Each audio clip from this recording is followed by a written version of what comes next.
Live Tamil செய்திகள்.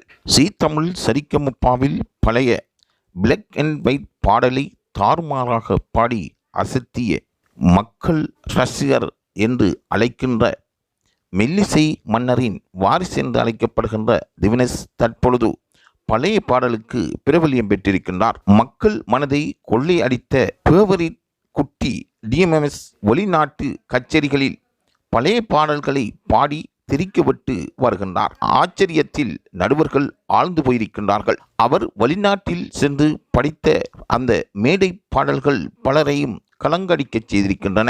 இந்த குரலில் பாடலை கேட்டதும் அங்கிருக்கின்றவர்கள் திவினேஷை பாராட்டியிருக்கின்றார்கள். திவினேஷின் குரல் ரொம்ப பிடித்ததாக அவர்கள் வாழ்த்துக்களை தெரிவிக்கின்றார்கள். அது மாத்திரமன்றி திவினேஷுக்கு பரிசுகளும் அதிகரித்து கொண்டே வருகின்றன.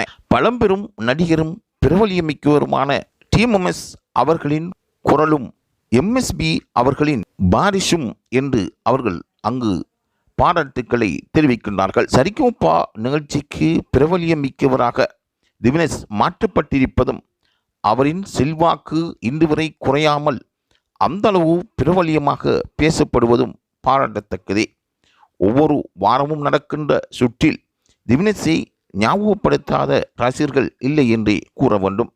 அந்த அளவுக்கு திவினேஷின் பாடல் மற்றவர்களின் மனங்களை கொள்ளையடித்தது என்றால் அது மிகையாகாது. தொடர்ந்தும் இது தொடர்பான செய்திகளை பெற்றுக்கொள்வதற்கு லைவ் தமிழ் செய்தியுடன் இணைந்திருங்கள்.